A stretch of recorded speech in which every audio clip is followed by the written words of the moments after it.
We begin today's episode by starting our trek over to Mor Ardain, which I technically did immediately after the last episode because I wanted to get a head start on Mor Ardain Merc missions, as I felt like I was running out of particularly good Merc missions in other areas.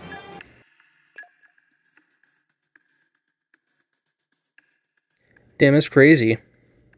Anyway, the reality here is that I need to get the dev level to at least 1 in order to start really getting Merc missions to show up.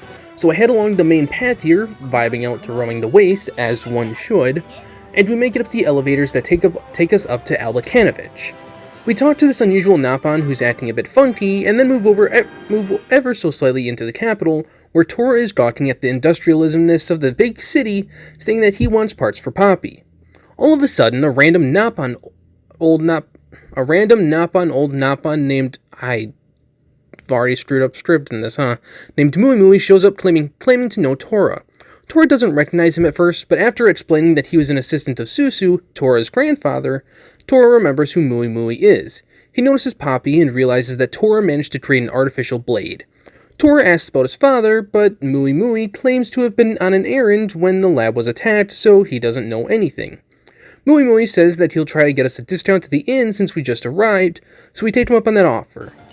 I check out all the nearby shops, buying anything I might want or need for the future, but most of what I do for the time being I end up doing off-screen while editing and scripting the previous episode. The general idea of what I did is a lot of salvaging at the Port Anagam Dock salvage point, as that is considered to be the best salvage point in the game, I believe, or at least for now. I salvaged, bought, sold, and fought until I hit dev level 4 in Mor Ardain, which is an arbitrary level to end on, as level 5 is the real goal we'd want to be at this point, since it actually can provide us with a new dessert that rivals the Narsapear jelly. I hit level 4 because that was where I was around the time I finished the scripting of the last episode, and now I'm doing this episode, obviously. Unlike the majority of episodes up to this point, where we usually do the story progress at the end, we're actually going to be doing the bulk of the story progression right now, so we head to Jacolos Inn and stay the night for a measly 100G.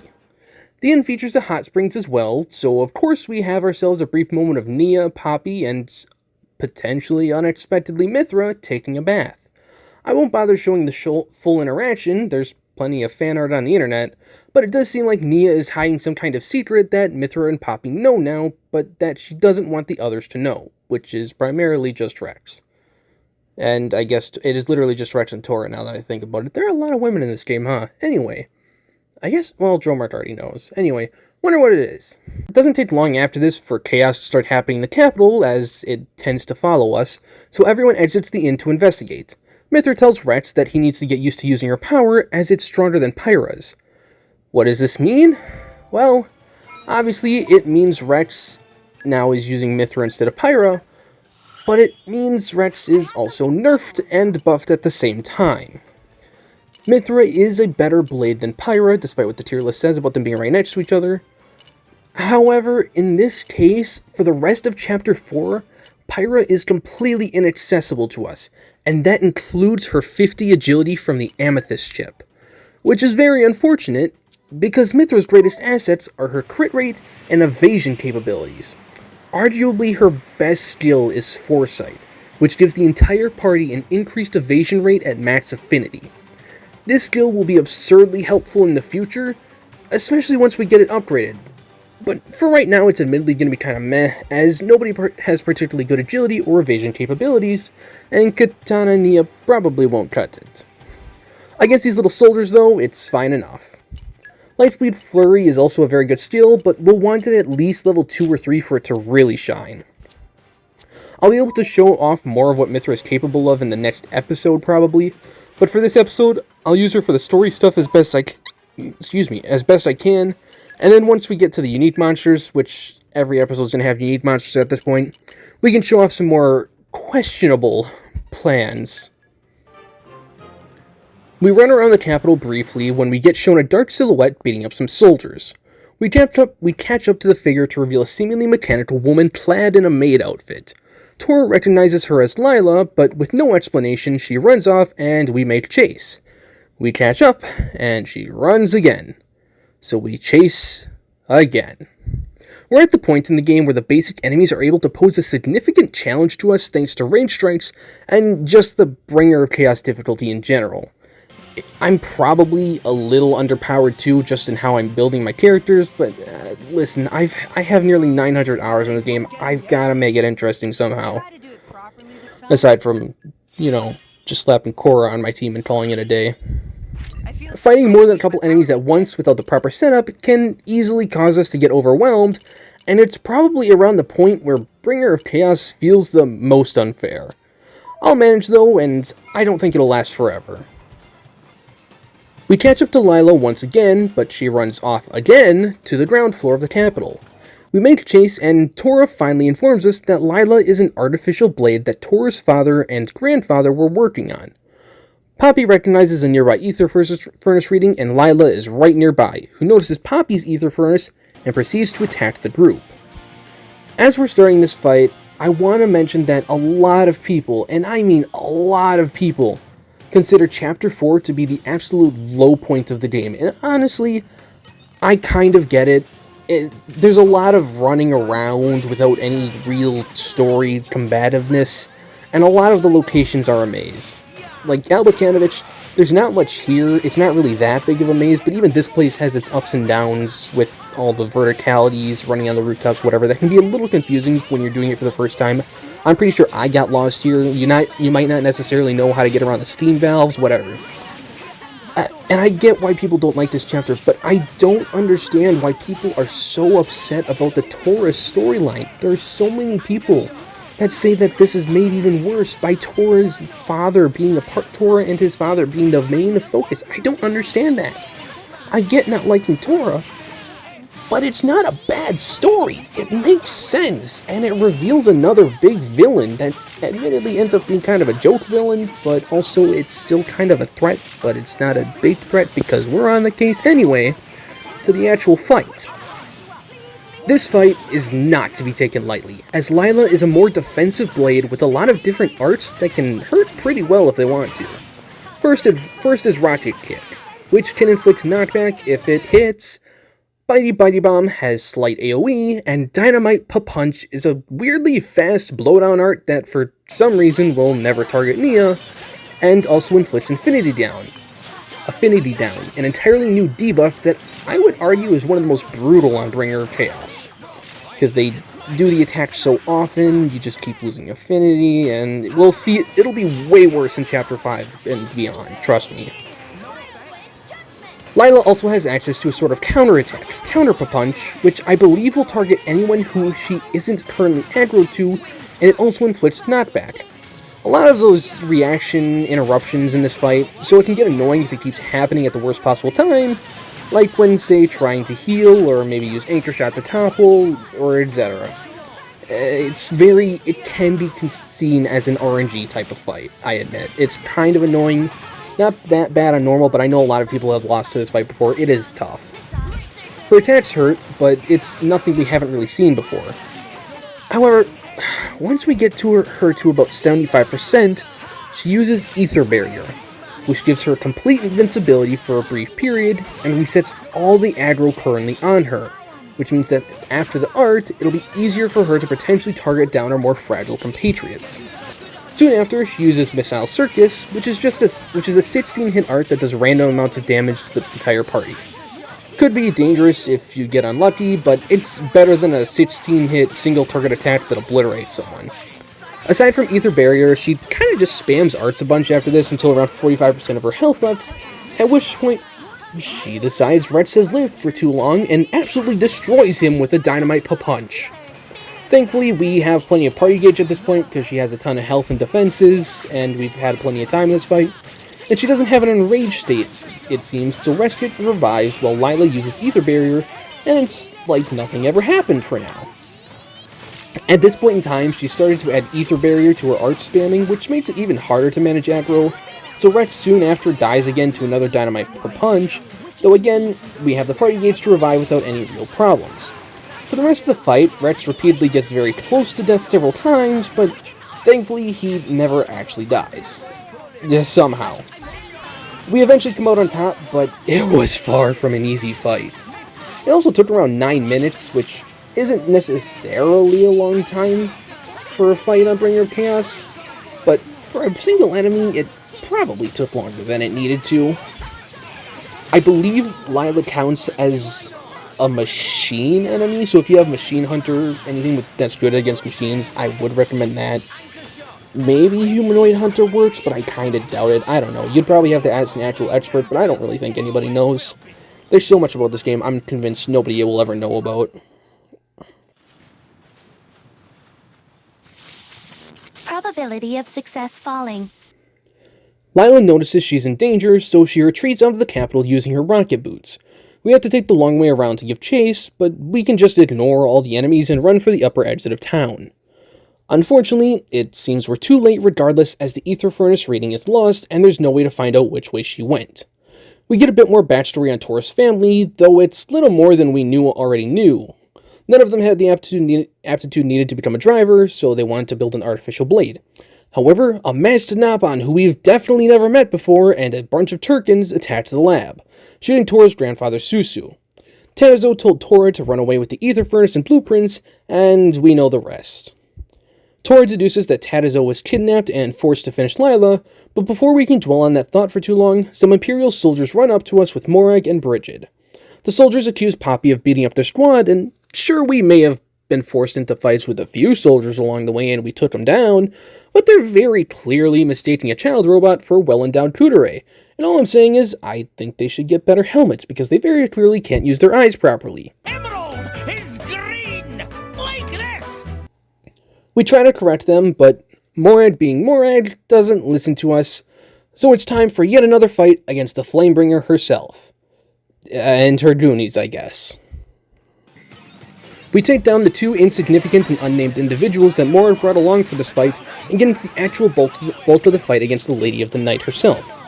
There's actually not much new to say about this fight that we didn't already know, though I personally didn't really bring any extra access to water blades like I did back in Chapter 2, but that's mainly because I felt like I could get decent value out of Smash for a fight like this, which I kind of do.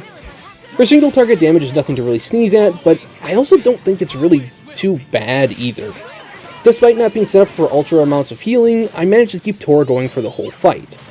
There's only one real new thing we need to be concerned about, and that's the signature level 4 special they use, Azure the Third Soulfire, which, I gotta be honest, I love the art names that Brigid uses. They're Brigid and Morag's arts are just the coolest sounding things ever. It's a decently strong single hit targeted hit thing, but Tora takes those without too much issue. The rest of the fight is fairly simple per usual, and it ends without any real hiccups to note. I wasn't sure how this episode would go in terms of story fights, but being 2 out of 2 with first tries felt very good. Shame the game made sure this episode a pain to make somehow. If you really are having trouble with Lila and Morag, I believe Lila has... No, who am I thinking of? There's someone in this... Oh, I'm thinking of a later fight, never mind. I believe, obviously Morag has a lot of fire attacks, so if you have fire defense or fire absorb, it's a free win. I don't know what Lila's arts are. I think they're also fire, so if you have fire absorb or fire defense, these story fights are going to be a piece of cake, quite frankly. Morag mentions that our skills have improved as Mithra promises not to use that power, probably referencing sacred arrows, which,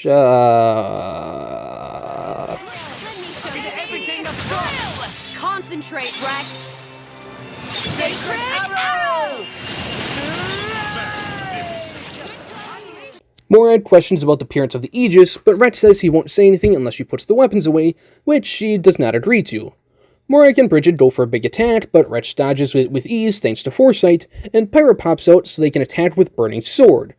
At least I think it's Burning Sword, but Pyra stops it from actually hitting Morag.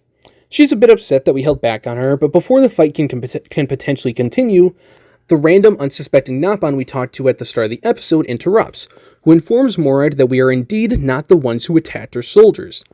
Apparently, Nira here, who honestly, after all this time, is probably one of my favorite minor characters in all of Xenoblade, has been auditing Argentum Trade Guild, so since we came in on a guild ship, we were under suspicion, which in this case ended up proving our innocence. Morag immediately does a 180 on her perception of the situation and apologizes for attacking us so hastily, and she and her men do a slight bow as an apology, but Rex doesn't really care too much as long as nobody is seriously hurt. Tora, on the other hand, really wants his sausages. Even Poppy is disgusted. Have some self-respect. We tell Morag about what we know about Lila, including the details of Tora's father and whatnot. She offers a sort of alliance, as our goals seem to align to some degree. She wants to capture Lila and the people behind her actions, and Tatazo is likely being held by the same people. Mithra reminisces a bit about how strong Bridget is, and said they destroyed the capital if they were to fight at full strength, saying it's better to have her as an ally rather than an enemy, which is true, especially because she's kinda hot. So the group agrees, though Morag won't be joining our party like one might expect, as she has to report the incident in the alliance to the Emperor. Morag secretly tells Bridget that the power the Aegis displays intrigues her, and that she wants to see more of it. We return to the inn and tell Mui Mui what happened, with it now being time for investigations into where Lila might be. The plan is to ask around about who's been buying various materials in Moradane that would be used in the creation process of Poppy and Lila, since they use similar stuffs. The list includes Tetracircle, Snake Joint, Black Delta Ash, Vessel, Rabbit Diode, Orb, on a coil belt pulley, Indicative, Drained Connector. The main one we recognize is Bion Connectors, since we needed to grab those for Poppy in Chapter 2, so we decided to start from there since they would have to be needed to be imported from Gormont. Or at least, that's what we would be doing if the rest of this video weren't completely side content. Off-screen, I did a lot of Ursula's Mert missions, as I think I've mentioned before, and now we can progress her quest to the next stage, so I head back to Argentum and talk to T-Taps, who says Ursula's stats are all at level 2, so it's time to hold a concert here in Argentum. She's barely prepared, but we're doing it anyway because you gotta start somewhere, which, good lord, is it true? We tell her that she should just do it the same as always, though I don't know which option is actually better, if either one, and considering it's Xenoblade 2, neither is probably better. She seems slightly calmer, but unfortunately, the concert doesn't go as perfectly as we'd like, and she ends up cutting it short due to her stage fright. T-Tap says it's fine though, as the people who listen still enjoyed it and want to hear more of her singing and playing. Ursula starts feeling a bit more encouraged by all this, and even shows a bit of determination to improve her skills for the future. Now, technically speaking, we could continue the quest to the next stage immediately, but I've decided to hold off on that for a bit while I do a couple more of the Ursula-related Merc missions, mainly this Napon Pop Stars and the Sparkling Costumes missions. For that Costumes missions, by the way, I sent Zenobia along, and honestly, I don't really know what she intends to contribute. She doesn't even wear clothes, for the most part. Don't corrupt Ursula, you brute. Anyway, it's that time of the video where we repeatedly get our ass handed to us because I'm bad at the video game and try to do questionable things. Well, also because it's the Dark Souls difficulty. Our first UM to deal with is Demon Shell Jacob, level 30. This is an interesting enemy, or at least I'll address him so because that's what I decided to script. Sporting a massive 576,912 HP on normal, which gets increased to a stupidly high 1.4 million. This dude is a tank and a half. That's not even mentioning his absurd 50% physical defense, meaning that any physical attackers, which most of our primary offensive options will be at this point, will be doing significantly reduced damage. Now, speaking frankly, that on its own isn't that scary. It just means we'll have a long fight on our hands, which is par for the course, and it won't even be the longest fight of this episode. Unfortunately, Jacob isn't necessarily a slouch in the damage department, even having access to some decently large AoE and a knockback art, which can cause problems if used at the wrong time, and he uses them a lot. For this first attempt, literally none of that mattered. We were so close to the edge down here that Tor just fell off the Titan and died, which naturally caused the fight to go very south and have to be ended early. Second attempt, the exact same thing happened almost immediately. Next attempt, I take control of Tora so our tank isn't constantly diving headfirst into the clouds, and it actually goes fairly well for a while. Until Nia decides it's her turn to go for a swim. And then Rex. And then Nia again. I don't have the party I don't have the party gauge for this shit, guys. So I dive after them just to pull myself out of my misery. Thanks, puppy!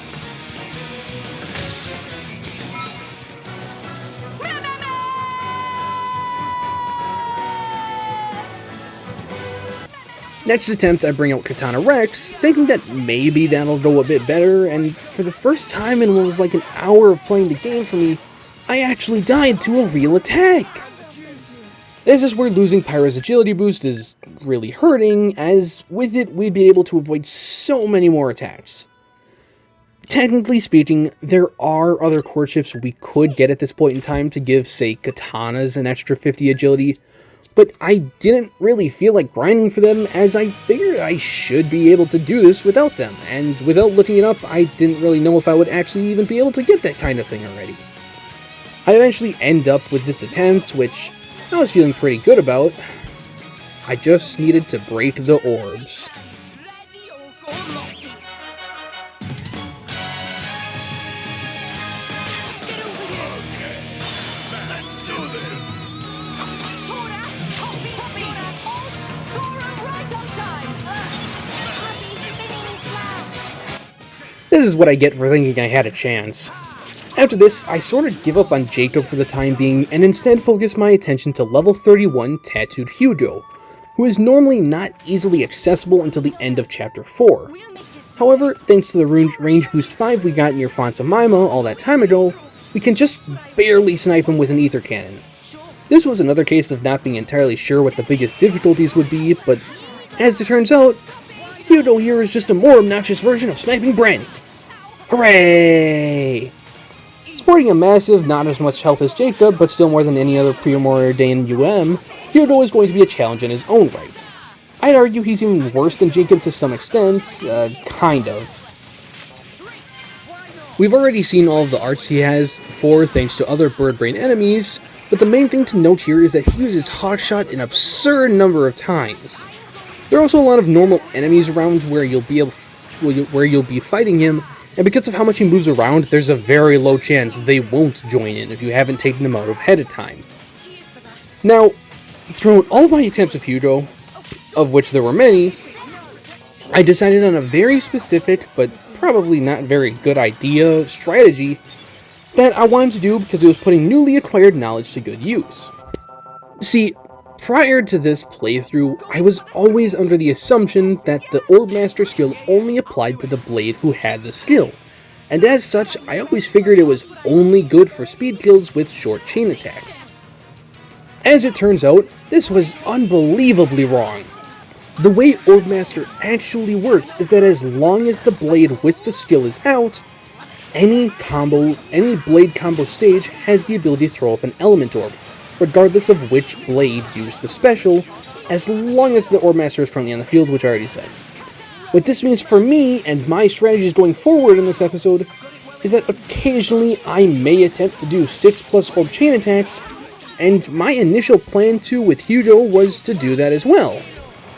And boy howdy did I try a lot, and I did not have fun while doing it most of the time. It often felt like I was relying on RNG to not get blowdown too often, or get in the wrong spot, get the brakes off, etc.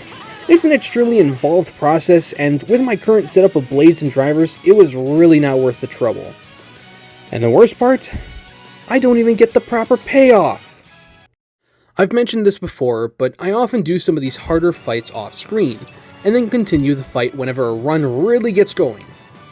In this instance, however, very little could have prepared me for the outcome. As you can see, Hugo is very dead, as these are his drops. But how did this happen? Well, like I mentioned before, Hugo really likes to go for a trip as you're fighting him thanks to Hotshot, but he's also not impossible to break and topple. So, say he finds himself somehow getting stuck underneath this little floor here, and then you topple him so he has just enough time to take lethal amounts of fall damage. It just so happens that lethal means fatal, and fatal means die, so Hugo perishes, and I can't even refight him because his gravestone is up on that place, and I don't think I can get up there until we have access to the next driver. So that's one down through questionable means. let's go back to fighting Jacob using this here Orb Master strategy. But first...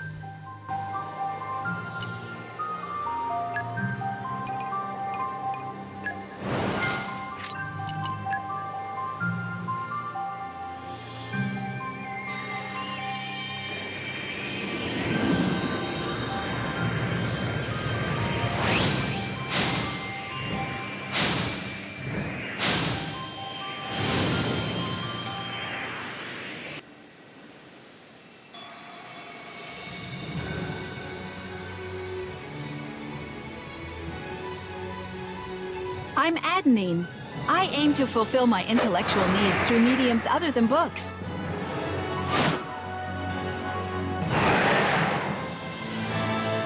Time to travel the great wide world and stimulate the synapses.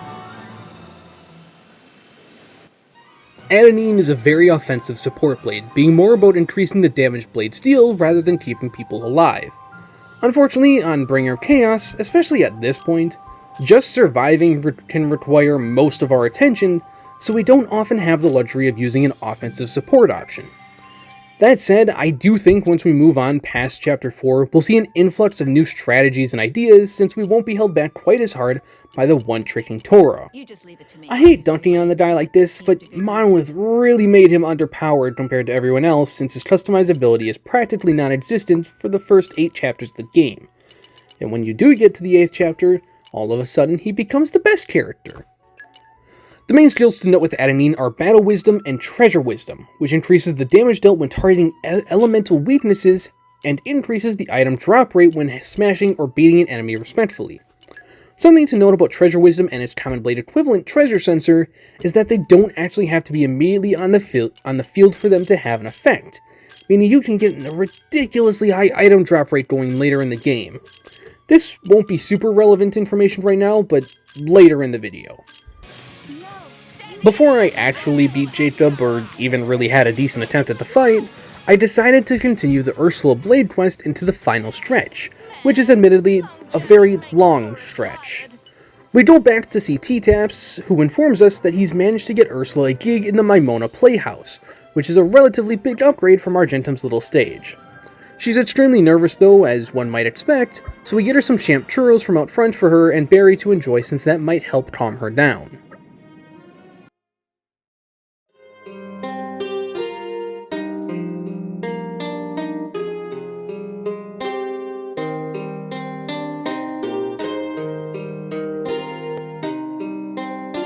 She really looks up for it this time. Yes, yes. Hope Ursula can see it through to end. Ursula, good luck. It'll be fine. Preparation makes a big difference. I'm sure all those lessons will pay off. You've done all the work, so you just owe it to yourself now.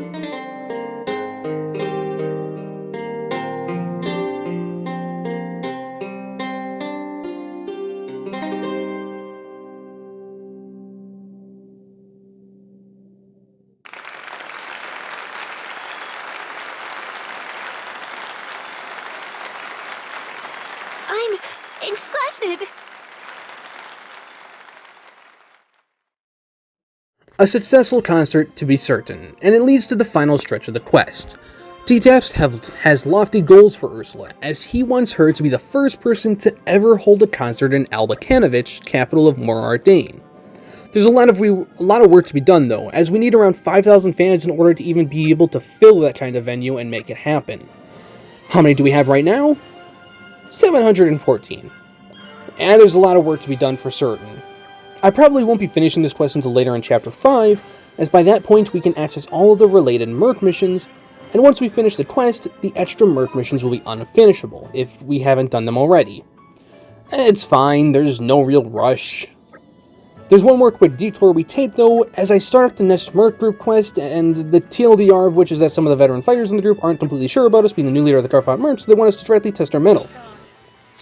We, quite frankly, are nowhere near prepared to deal with this fight, as the enemies all span from the upper 30s to mid 40s in terms of levels, which I am not at all interested in even pretending sounds like a good idea to try and beat. I lose the first fight, and then immediately just head back on over to Jacob. I won't bother showing off the process of orb mastering, since I think most of you probably know how a blade combo works at this point, but I will say it's a lot easier if you have a blade with all 5 levels of orb master, since at level 5 it's a 100% chance to throw out the orb. In my case, it's only 70 to 80% for the 2 orb master blades I have going, one on Nia and one on Rex, so that I can get up to 7 orbs. My biggest recommendation at this point in the game would be to not use an electric blade and set up an electric orb, as on Poppy I have the element orb prioritizer skill RAM, which makes it so Tora auto-magically targets damaged orbs in a chain attack as long as there isn't access to an elemental weakness. Poppy being earth element, it means that having an electric orb up would override this skill. But you want Poppy to target an already damaged orb, since the goal is to target weaknesses with Nia and Rex and let Tora finish the orbs off. Doing this will eventually lead to a full burst, which is how you get to use a level 4 special in a chain attack. Normally, this sort of thing would do a ridiculous amount of damage, but we're early enough on in the game that it's not all that impressive. Plus, Jacob here has a lot of physical defense, so any physical level 4 specials get heavily nerfed. It also doesn't help that the first 2 full bursts I do are with Poppy and Dromark respectively, 2 of the lowest damage dealing blades I could have possibly done this with. However, I probably still could have won those attempts. I just didn't because I'm bad. On my successful attempt at beating Jacob, I do manage to get a full burst with Zenobia off, but the unfortunate thing is that her level 4 special is physical based, meaning that this is a significantly nerfed full burst from what it could have been. It still did its job though, and through the power of as much heal spamming as Nia can muster with this setup, we managed to outlast Jacob the rest of the way. Which leads us to our final unique monster of the video. Man-Eating Glen, level 32, is one of those unique monsters that greatly intimidated me in the past, but I feel like if I were to play through the game on normal again, I'd never really feel like it's all that big of a deal. Here at Bringer of Chaos though, I don't actually really remember what it all has to offer as a fight. So I kinda slapdash together a questionable setup that doesn't really do any one specific strategy, just a basic strategy, everyone does what they generally do best, the stuffs, yeah. Actually goes pretty darn well, as most of his hearts are fairly simple AoE arts that we can heal off if we're fast enough. What I did not expect in a million years, though, is Blast Howl. This art inflicts Shackle Driver, which is not great. At all. We don't outright lose to the first Shackle Driver, but we do fall behind a bit on healing, and after reviving both Rex and Nia, I eventually kick the bucket fully to the next Blast Howl, which actually also does the damage on top of the inflicting Driver Shackle, which is why? So where do we go from here for strategy? Well, there are 2 things to think about. Probably more, but 2 basic things. First, let's talk courtships. I'll go over the general route later since it's a bit of a confusing region on the map, but over in the Chansad Waste and Old Industrial District, there's a few things for us to grab and grind. First, from these Telugu Rakors in the maze of an old district, we can get wood chips, which are pretty nice to have for where we're at, though not too much better than a lot of the stuff around this point. But worth grabbing regardless, though not our main goal. We eventually make our way over to the old city of Tedum, where you can find some Captain Igna's which drop blast chips, our actual main objective. That said, every one of these fights against Captain Igna's would be a multi-enemy fight, which sounds like hell in my opinion. So we'll be looking for something a bit more manageable. This was along the way to an actually secret area though, the Napon Pioneer Spring. There isn't a whole lot for us up here, but it's a place you can go and I think is needed for some quest or affinity chart or something along the way like that, I don't know. Anyway, still not our goal. A little below Tedum, there is an excavation field skill check that we want to grab, though it's surrounded by Ignas, so we use the ladder disengaging trick to give us the chance to excavate and grab the chest, which contains a tri-chip. This is the only tri-chip you can get before the shop that sells them in mid to late Chapter 5, and it seems to be the direct upgrade to the coil chip we have on Poppy, though I wait to give it to her or anyone else for reasons, I guess. From here, we head to the ground floor of the Chanside Wastes, as this is where our source of glass ships can be found. Quick Rhinons are the easiest source of glass ships we'll have for the time being, as they're fairly tanky and have an equally good chance of dropping them as anyone else. So I grind them a bit, and I get, I think, 3 glass ships. One I throw on Kohana, which I admittedly overwrote her original glass ship with something on accident, but I didn't want to delete the save because it was right after a really hard unique monster fight. I don't remember which one, whatever. And the other I think I threw on Segai, but I don't really remember, to be honest, and I don't really care. I'm saving the last one for probably no good real reason, but I'm doing it anyway. It'll be used by the next episode, though. I go back to fighting Glenn, and it's time to talk about the second part of the strategy to remember.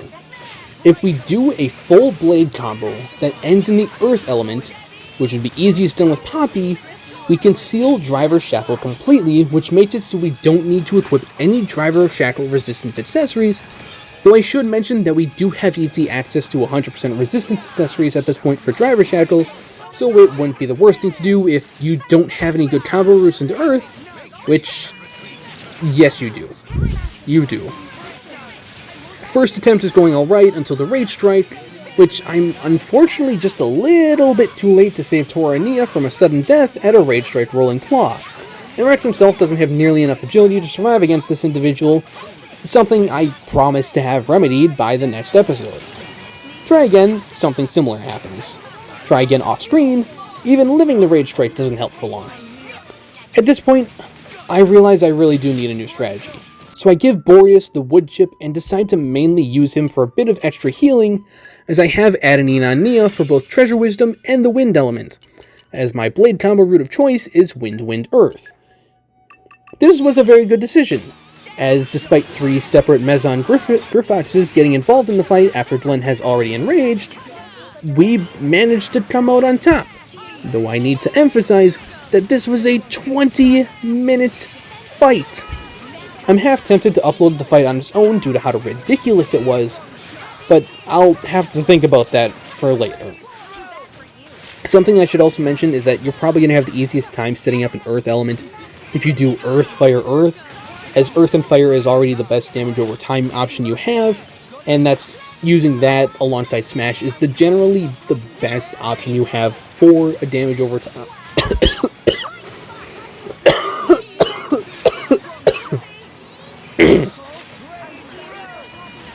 Can you tell I've been talking the script the entire way through without any real breaks? Anyway, as Volcano damage over time is the best damage over time in the game, and that's the general strategy you want to do is using that and then smashing it a bunch so that you can get a ton of damage over time stats, whatever. Anyway, goodbye. And goodbye, when I say goodbye, I mean it's time for the last paragraph. I know a unique monster fight seems like a bit of a low point to end an episode on, but I really don't want these videos to start getting too out of hand in terms of length, and I think in the future I might tone it down a bit on talking about what sort of prep and other such nonsense I'm doing, and possibly even toning it down on how much I talk about unique monsters unless there's a particularly unique strategy involved. The unique monsters in the next episode will probably end up being a pain in the ass though, just as a heads up. And as a second heads up, I'm going to be taking an extended break from making videos for a bit, as I want to finish up the personal playthroughs I was doing of Xenoblade 1 and Xenoblade 3 that I had kind of thrown on the back burner in favor of focusing on this LP, as much as you can call it me focusing on it. Especially because the last month and a half I've been mainly focusing on Fortnite. I recently got a job as well, and just in general feel like I'm particularly bad about focusing on more than one thing at a time. So once I get those playthroughs finished, I should be able to give more of my mind brain into this LP, and hopefully start dishing out videos on a faster basis. I also want to get a laptop soon, since that should help bring my recording capabilities to the next level. I'll see you guys whenever that happens. Later.